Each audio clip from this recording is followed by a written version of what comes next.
الحمدللہ وکفا والصلاة والسلام علی سید الانبیاء معد الجود والعطا وعلی آلہ وصحبہ وبارک وسلم دائما ابدا اما بعد اعوذ باللہ من الشیطان الرجیم بسم اللہ الرحمن الرحیم ان اللہ وملائکتہ یصلون علی النبی یا ایہا الذین آمنوا صلوا علیہ وسلموا تسلیما اللہم صل وسلم وبارک علی سیدنا ومولانا ونبینا محمد النبی الامی الکریم وعلی آلہ واصحابہ اجمعین صلاۃ والسلام علیک یا سیدی یا رسول اللہ وعلی آلک واصحابک یا سیدی یا حبیب اللہ الصلاۃ والسلام علیک یا سیدی یا رحمۃ للعالمین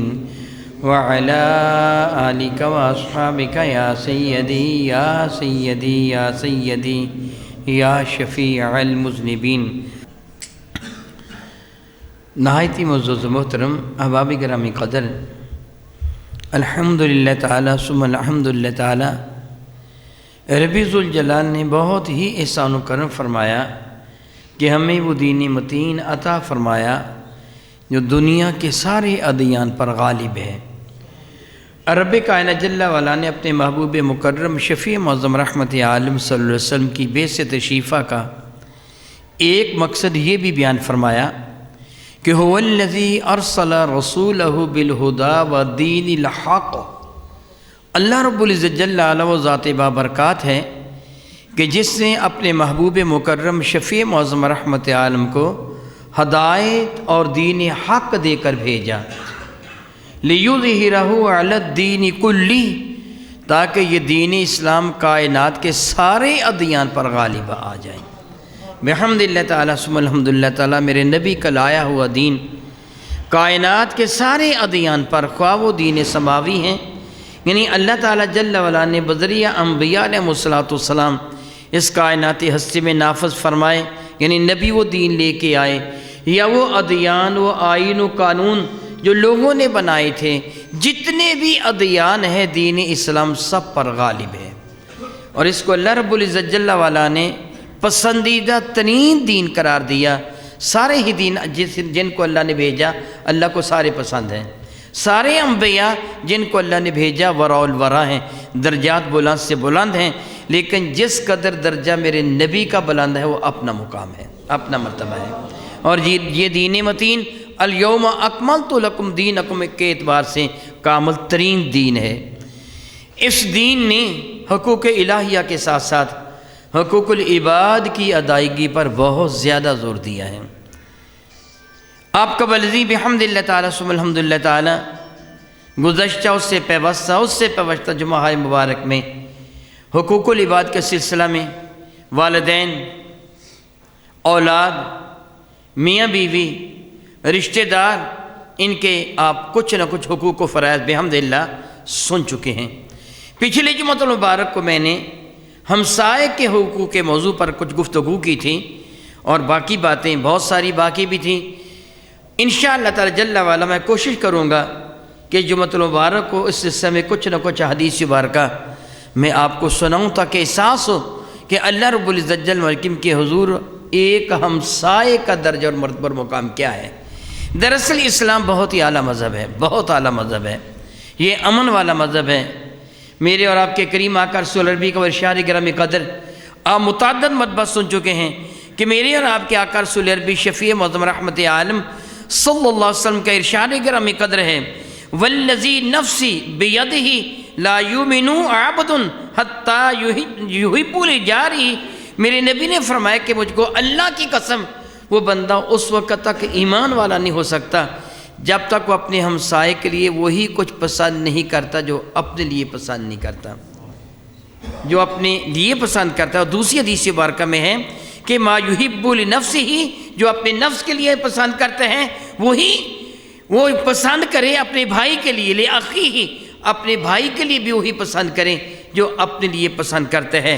دراصل ایمان والے کی صفت ہی ہوتی ہے کہ میرے کریم فرماتے المؤمن من آمنہ الناس، ایمان والا تو وہ ہوتا ہے نا کہ جس سے دوسرے ایمان والے کیا سارے انسان ہی، میرے نبی یہاں لفظ الناس کہا، محض ایمان والے نہیں بلکہ سارے کے سارے انسان جس کے شر سے محفوظ رہیں، حقیقت میں ایمان والا وہ ہوا کرتا ہے۔ پھر میرے نبی نے فرمایا والمسلم من سلم المسلمون من لسانہ و یدہ، اور مسلمان حقیقت میں وہ ہے جس کی زبان اور جس کے ہاتھوں سے دوسرے مسلمان محفوظ رہیں۔ بنا بنی ایک ایمان والے کا کردار کتنا اعلیٰ ہونا چاہیے، کس قدر افضل ہونا چاہیے، آپ کو اس حدیث مبارکہ میں ایک ایمان والے کے اعلیٰ کردار کے بارے میں ملے گا کہ میرے اور آپ کے کریم آقا رسول اللہ بھی ہم سے کیا چاہتے ہیں، ان کی تمنا کیا ہے۔ راوی ہیں حضرت سیدنا ابی ہریرہ رضی اللہ تعالی عنہ، اور اس حدیث مبارکہ کو امام بخاری نے، امام مسلم نے، امام ترمذی نے، امام ابو داؤد نے، ابن ماجہ نے اپنی صحیح اور سنن کے اندر نقل فرمایا ہے، صحیحین میں بھی ہے اور سنن اربعہ میں، بالخصوص ان تین کتابوں کے اندر، ترمذی میں، ابو داؤد میں، ابن ماجہ میں یہ حدیث مبارکہ ہے۔ حضرت سیدنا ابی ہریرہ فرماتے ہیں کہ تاجدار ابوجم شفیع معظم رحمت اللہ نے ارشاد فرمایا من کان یؤمن باللہ والیوم الآخر، میرا وہ امتی جو اللہ اور قیامت کے دن پر یقین رکھتا ہے۔ بحمد اللہ تعالیٰ ثم الحمد للہ تعالیٰ، ہر مسلمان ہی یقین رکھتا ہے۔ اللہ اور قیامت کے دن پر یقین رکھنا کہ جو اللہ کا حکم مانتا ہے، جسے پتہ ہے کہ مجھے اپنے اعمال کا یا اپنی کرتوتوں کا قیامت کے دن اللہ کے حضور حساب دینا ہے، جسے یہ یقین ہے میرا اللہ مجھے ملاحظہ فرما رہا ہے، جو میں کر رہا ہوں، جس طرح دیکھیے میں آپ سے گفتگو کر رہا ہوں نا، مجھے یہ یقین کامل ہونا چاہیے اور ہے، الحمدللہ تعالی مجھے یقین کامل ہے اور ہونا بھی چاہیے آپ کے لیے بھی۔ میری زبان سے جو کلمات نکل رہے ہیں نا، وہ آپ تک پہنچیں نہ پہنچیں، ابھی وہ نکل رہے ہوتے ہیں کہ وہ فرشتے تحریر بھی کر رہے ہیں۔ کرامن کاتبین میری زبان سے نکلنے والا ہر جملہ تحریر کر رہے ہیں۔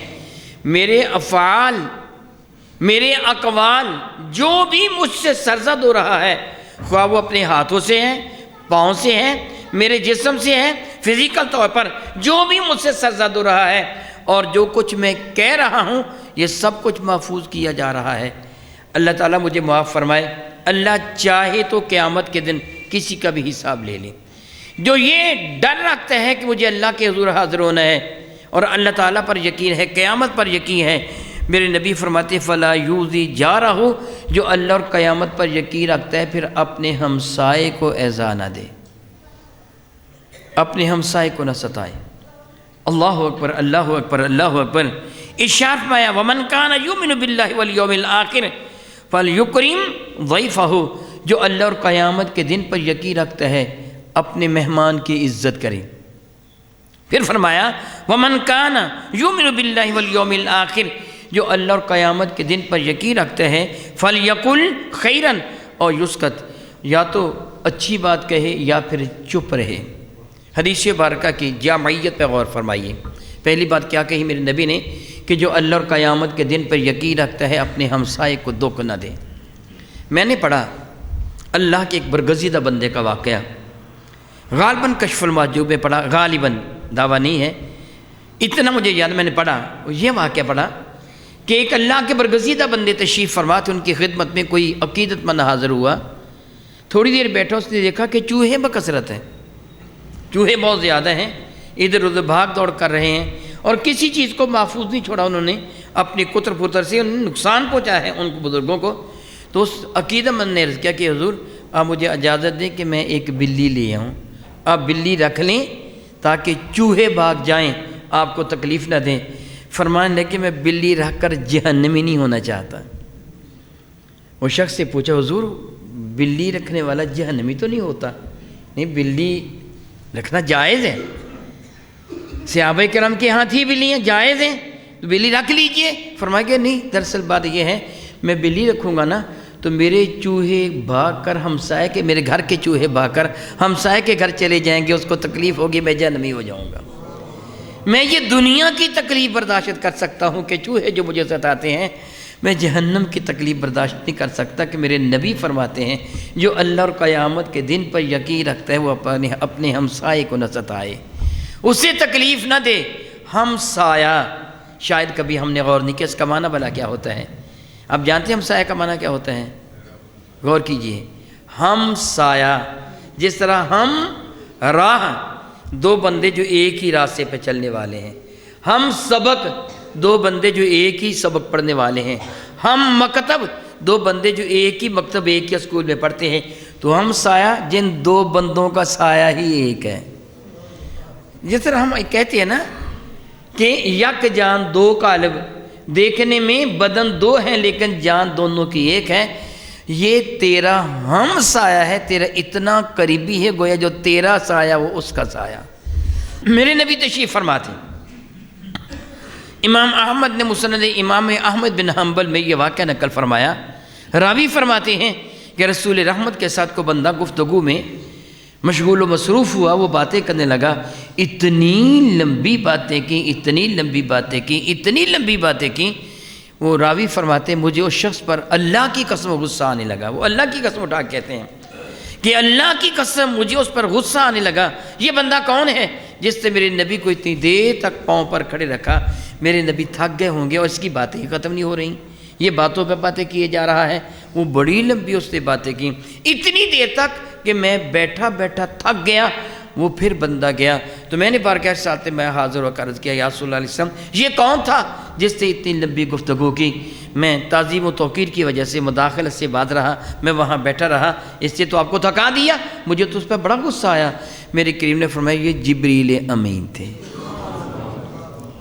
جو اللہ تعالیٰ کی جانب سے آئے تھے اور مجھے ہمسائے کے بارے میں نصیحت کر رہے تھے۔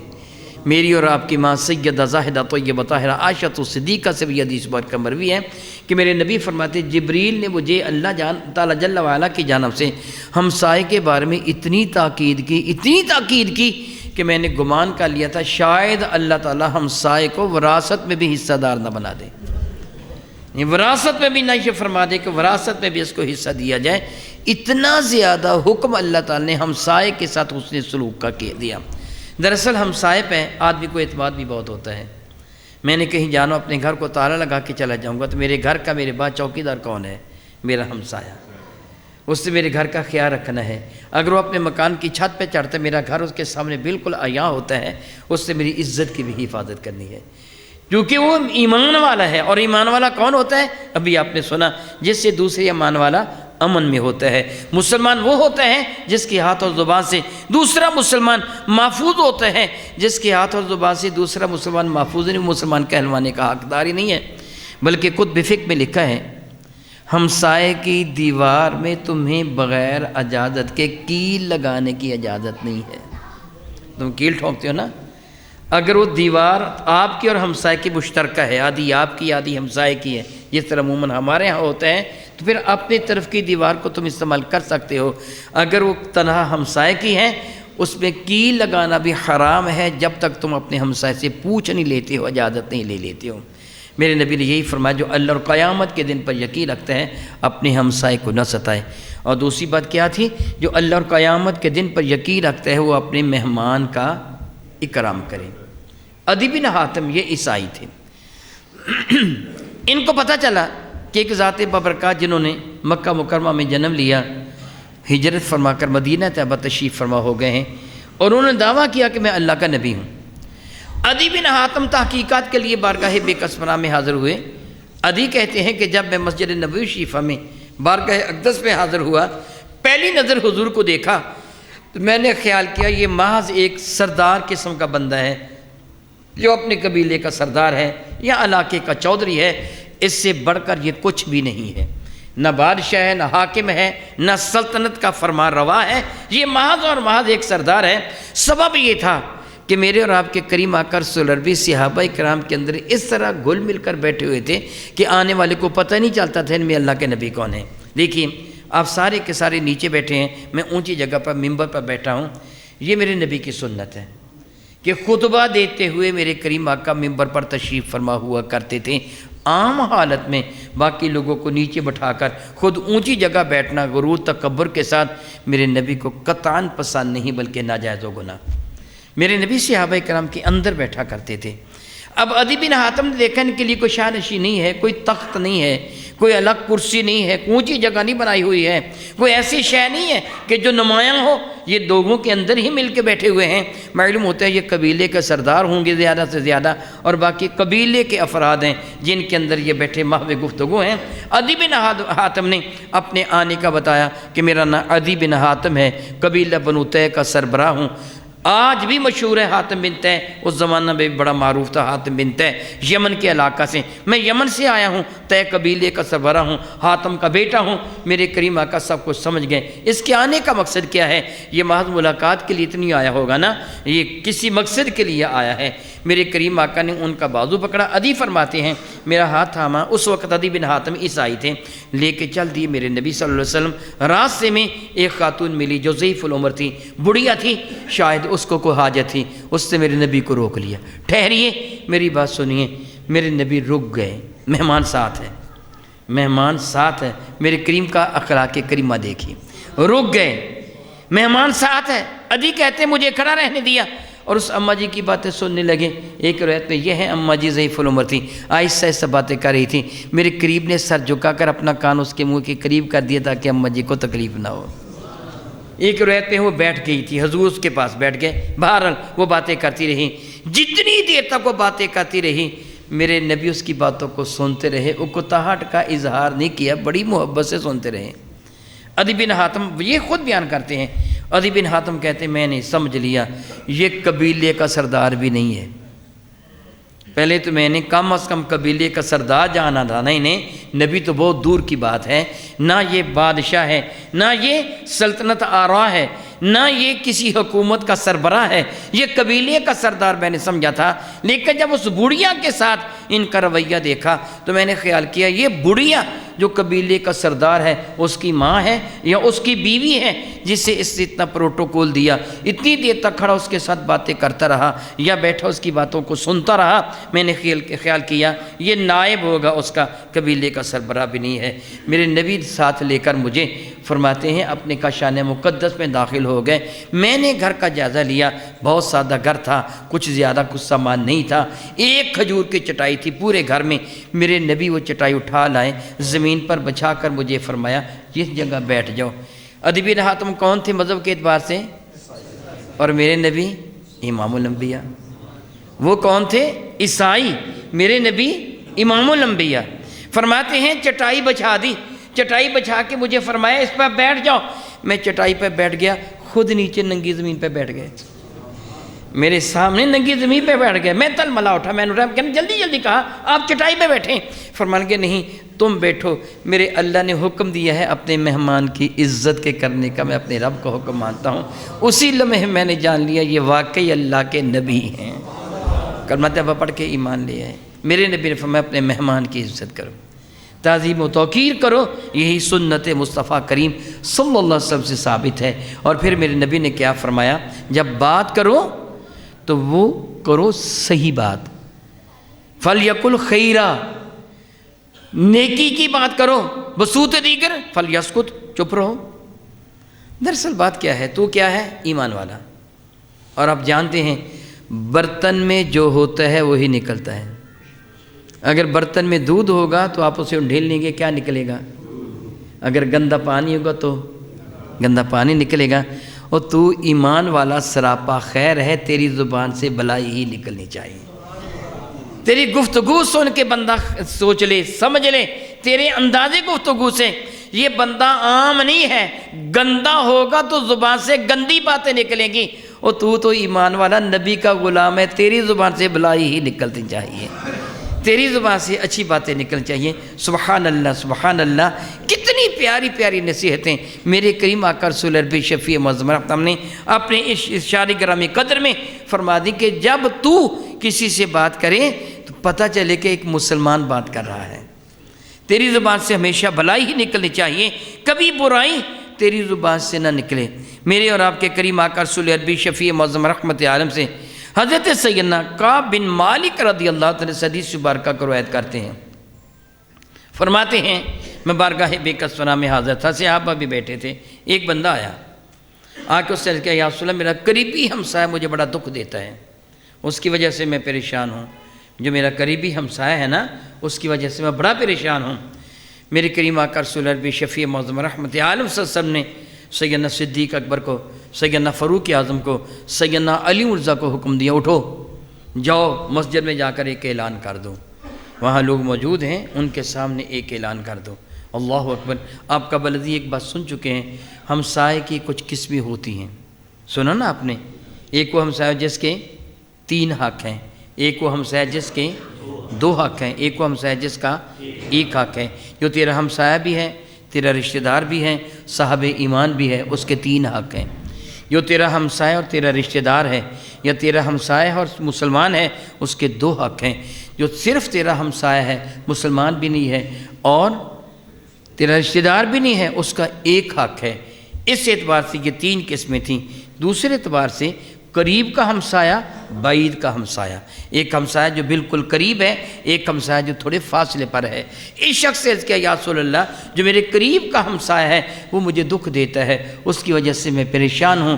میرے نبی نے ان 3 جید صحابہ کرام کو، حضرت صدیق اکبر کو، فاروق اعظم کو، سیدنا علی مرزا کو فرمایا جاؤ مسجد میں جا کر کھڑے ہو کر بلند آواز سے ایک اعلان کر دو، میری طرف سے اعلان کر دو کہ 40 گھروں تک ہمسایہ ہے۔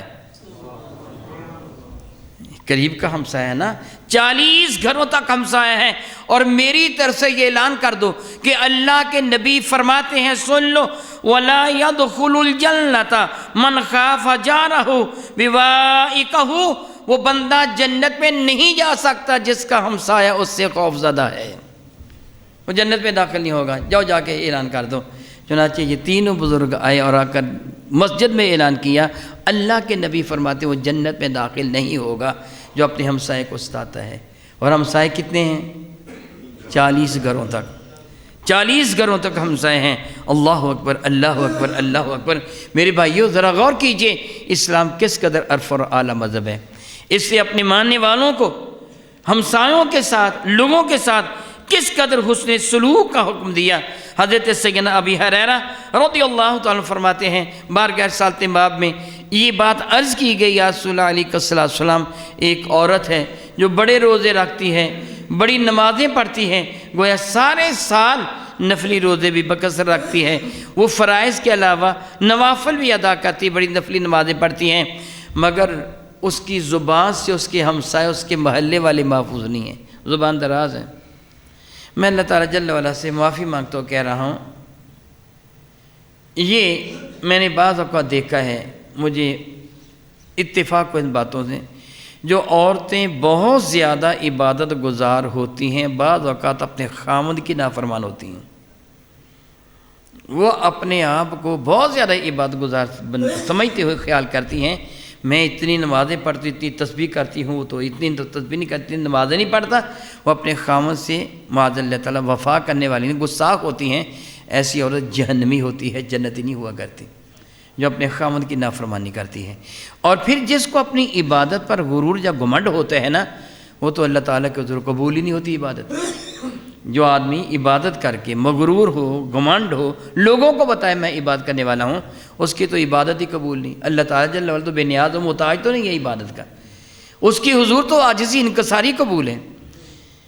بلکہ آپ دعا مانگتے ہیں، میں بھی دعا مانگتا ہوں، میرے نبی فرماتے ہیں جس دعا میں خشوع و خضوع نہیں ہے، توجہ نہیں ہے اللہ رب العزت کی جانب، اللہ تعالیٰ اس دعا کو سنتا ہی نہیں ہے، یعنی کی طرف توجہ ہی نہیں فرماتا، نظر انداز فرما دیتا اس دعا کو۔ قبول وہی ہوتے ہیں جو اپنے رب کی رضا کے لیے خالص ہوا کرتا ہے۔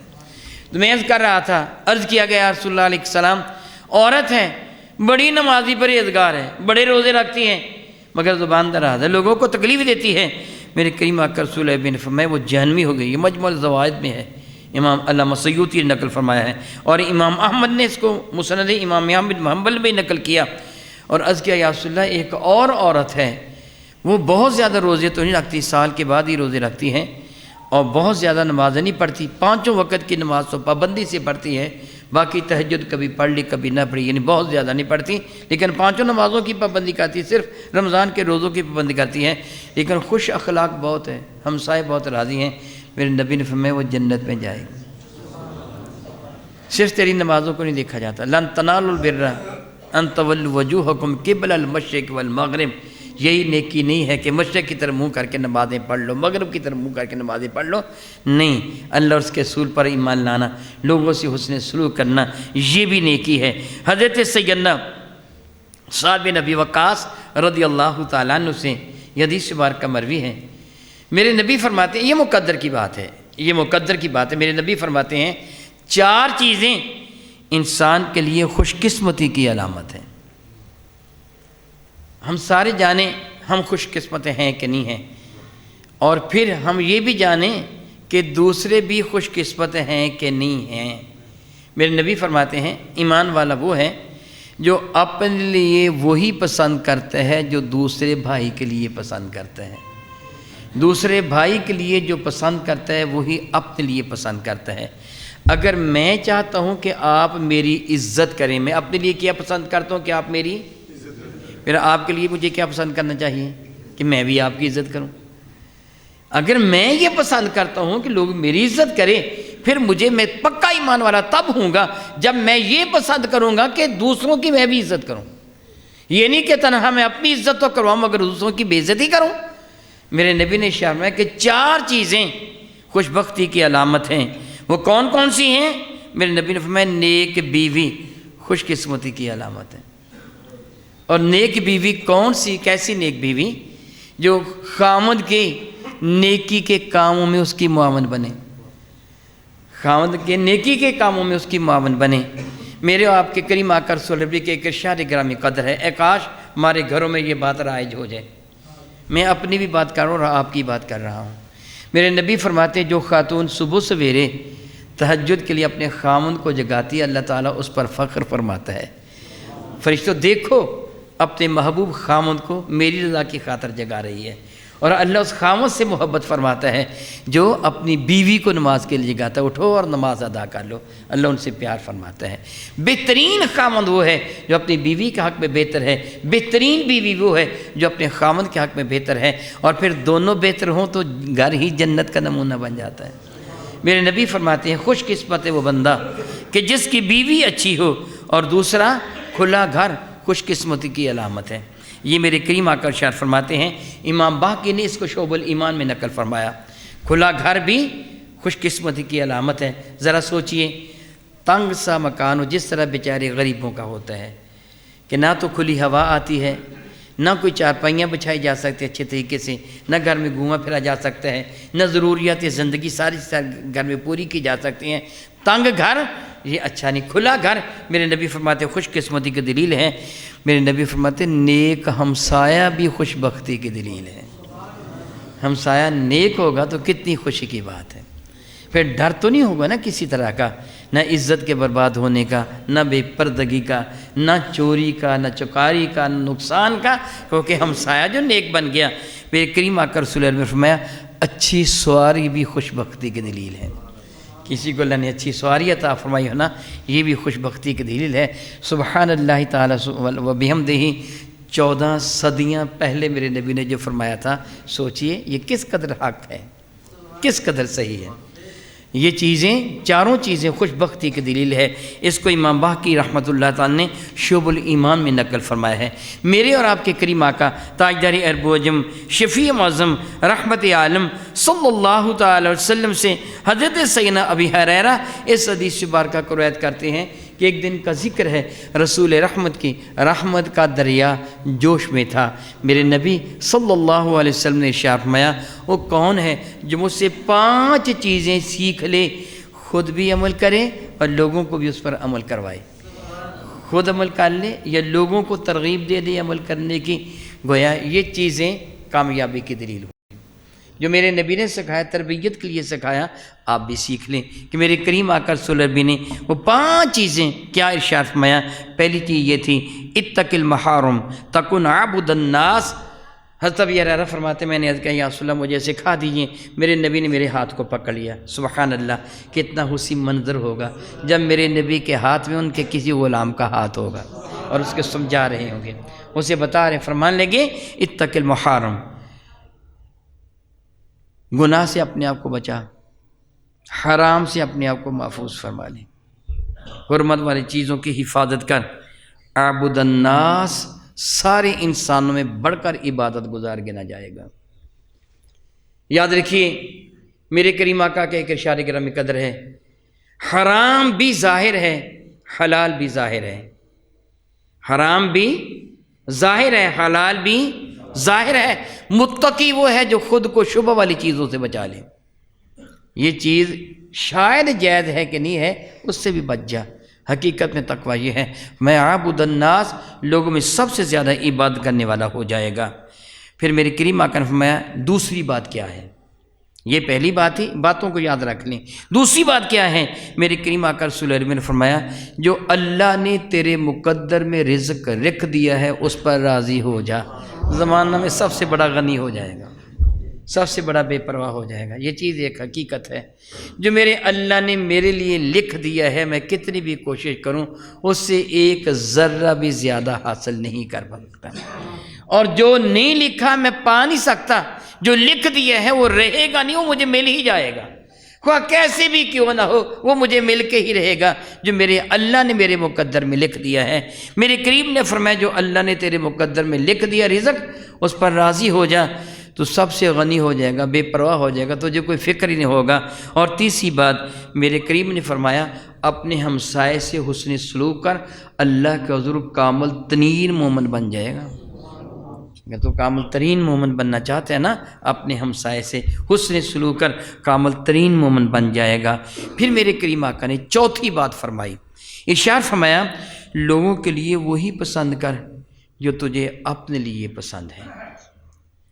سچا مسلمان ہو جائے گا اگر تو لوگوں کے لیے وہی پسند کرتے ہیں نا۔ میں بھی دیکھ سکتا ہوں اپنے گریبان میں منہ ڈال کر، کیا میں دوسروں کے لیے وہی کچھ پسند کرتا ہوں جو اپنے لیے پسند کرتا ہوں؟ کیا کہیں ایسے نہیں کہ اپنے لیے تو اعلیٰ شے پسند کرتا ہوں، دوسرے کے لیے ادنا شے پسند کرتا ہوں؟ اور خصوصاً بالخصوص میں اللہ تعالیٰ سے معافی مانگتا ہوں، یہ جملے کہہ رہا ہوں ایمان والوں کے اللہ تعالیٰ ہر عمل کو قبول فرما لے۔ ہماری عادت کیا ہوتی ہے؟ جو چیز خراب و خستہ ہوتی ہے وہ اللہ کی راہ میں دیتے ہیں لوگوں کو، غریبوں کو۔ شادی بیاہ کے موقع پر، ولیمے کے موقع پر، دوسرے مواقع پر آپ نے دیکھا نا کہ جو کچھ مہمانوں کا بچا ہوا کھانا ہوتا ہے بے وقوفی کی وجہ سے، میں نے کیا بھلا کہا کس وجہ سے بچتے ہیں؟ آج کل ہمارے یہاں کھرلی سسٹم ہے نا، جس کا بوفے سسٹم کہہ سکتے ہیں، کھرلی سسٹم، کھڑے ہو کے کھاتے ہیں اور اتنا پلیٹ میں ڈال لیتے ہیں کہ شاید اس کا سارا ٹبر گھر والے قبیلہ اتنا کھائے، وہ ایک ہی پلیٹ میں ڈال لیتے ہیں کہ شاید دوبارہ ملے گا کہ نہیں ملے گا، اور جو کھا سکے باقی پھینک دیتے ہیں۔ اور پھر سب بعد میں کیا کہ سب کچھ اکٹھا کر کے ایک ٹب میں یا ایک پرات میں یا ایک جگہ جمع کیا جاتا ہے، جی یہ جو غریبوں میں بانٹ دو، یہ جو نا پھینکنا نہیں، چلو فقیروں کو دے دو۔ جو تجھے تیرے لیے ناقص ہے وہ اللہ کے لیے، اور جو اچھا تھا وہ تیرے یاروں کے لیے، اللہ تو اس کو قبول نہیں فرماتا۔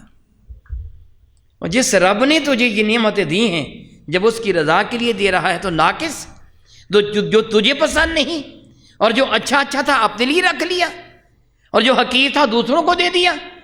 میرے بھائی نہیں، یوں نہیں۔ حق کیا ہے؟ صحابہ کرام کا عمل کیا تھا؟ اللہ کے برگزیدہ بندوں کا عمل کیا ہوا کرتا تھا؟ وہ چیز لاتے تھے تو لوگوں کے سامنے پیش فرما کہتے تھے وہ اچھی چیزیں تم اٹھا لو، باقی میں لے لوں گا، میرا رب تو راضی ہو جائے گا نا، میرا اللہ تو راضی ہو جائے گا نا، میرا خالق تو راضی ہو جائے گا نا۔ میرے کریم آقا نے فرمایا لوگوں کے لیے وہی پسند کر جو تجھے اپنے لیے پسند ہے۔ آپ چاہتے ہیں یہ کہ لوگوں کو بچا ہوا کھانا جو ایک جگہ ڈالا جاتا ہے آپ کو بلا کے جی یہ کھا لو، آپ چاہتے ہیں؟ نہیں چاہتے اپنے لیے، پھر لوگوں کے لیے بھی ایسے نہ چاہ، پھر ان کے لیے بھی اچھا ذہن رکھ۔ میرے نبی فرماتے ہیں پھر تو کامل مسلمان ہو جائے گا۔ میرے کریم نے پانچویں بات یہ فرمائی، زیادہ ہنسنا عادت نہ بنانا، زیادہ ہنسی دل کو مردہ کر دیتی ہے، آدمی کو آخرت کی یاد بلا دیتی ہے۔ میں اللہ تعالیٰ جل وعلا سے پھر معافی مانگتا ہوں، یہ جملے کہہ رہا ہوں۔ ہم عام طور پر وہ پروگرامز دیکھتے ہیں اور وہ ڈرامے یا دوسری چیزیں زیادہ مشہور و معروف ہوتی ہیں جن میں مزاحیہ پروگرام ہوتے ہیں، لطیفے بازی ہوتی ہے۔ معاذ اللہ تعالیٰ ہم بڑے خوش ہوتے ہنستے ہیں، اور اللہ یعوذ باللہ تعالیٰ ہمارے بیاہ شادی کے موقع پر بھی کچھ لوگ جن کو آپ بھنڈ کہتے ہیں وہ آ جاتے ہیں، آپ کو لطیفے سناتے ہیں، آپ خوش ہوتے ہیں، ہنس ہنس کا لوٹ پوٹ ہوتے ہیں، ان کو روپے پیسے دیتے ہیں۔ یاد رکھیے میرے نبی فرماتے ہیں جھوٹ بول کر کسی کو ہنسانے والا بھی جہنمی ہے اور اس کی تائید کرنے والے بھی جہنمی ہیں۔ تھوڑی دیر میں آپ کتنا گناہ اپنے ذمہ لے لیتے ہیں۔ وہ آپ کے سامنے مذاق کرتے ہیں، جھوٹ بولتے ہیں، آپ جانتے ہیں، مجھے بتانے کی ضرورت نہیں ہو کہ آپ کچھ کہتے ہیں، آپ جانتے ہیں وہ جھوٹ بول رہے ہوتے ہیں، اور جھوٹ بول کر مذاق کر کر کے آپ کو ہنسا رہے ہوتے ہیں، آپ لوٹ پوٹ بھی ہو رہے ہیں، ان کو روپے پیسے بھی دے رہے ہوتے ہیں۔ معاذ اللہ تعالیٰ میں سادہ سے لفظوں میں یوں کہوں گا، جہنم خرید رہے ہوتے ہیں آپ روپے سے۔ 100 روپے دے کر جہنم لے لی، 200 روپے دے کر جہنم لے لیا، اور خیال کیا جی ہم تو خوش ہو گئے، انجوائے کر لیا، بچوں نے انجوائے کر لیا۔ میرے بھائی میرے نبی یہی ارشاد فرماتے ہیں، بلکہ میرے نبی نے ارشاد گرامی قدر فرمایا، کوئی بندہ مجھ سے وعدہ کر لے، اللہ کے نبی کے ارشاد گرامی کا مفہوم بنتا ہے، کوئی بندہ مجھ سے وعدہ کر لے، وہ مذاق میں بھی لطیفے بازی میں بھی جھوٹ نہیں بولے گا، میں اللہ کا نبی وعدہ کرتا ہوں جنت کے درمیان اس کو محل لے کے دوں گا۔ وہ وعدہ کر لے کہ میں جھوٹ نہیں بولوں گا، لطیفے میں بھی، میں مذاق میں بھی جھوٹ نہیں بولوں گا، میں ہمیشہ سچ بولوں گا، میں اللہ کا نبی جنت کے درمیان اس کو محل لے کے دوں گا۔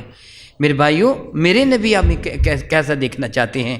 نیک، پاک، سچے، وعدے کی حفاظت کرنے والے، دوسروں کو دکھ نہ دینے والے، ہمسائے سے اچھا سلوک کرنے والے میرے نبی ہمیں یوں دیکھنا چاہتے ہیں۔ سوچئے اگر ہم اپنے نبی کے حکموں پہ عمل کریں گے تو کیا ہمارا معاشرہ جنت کا نمونہ نہیں بن جائے گا؟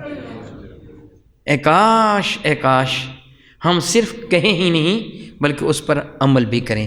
میں اللہ تعالیٰ کی ضرور دعا کرتا ہوں کہ خلاق کائنات جل حکیم میرے کریم آقا رسول عربی شفیع معظم رحمت عالم کے صدقہ سے ہمیں احکامات شرعیہ صحیح ترین طریقے سے سمجھنے اور پھر ان پر عمل کی توفیق عطا فرمائے۔ آمین ثم آمین، وآخر دعوانا ان الحمد للہ رب العالمین۔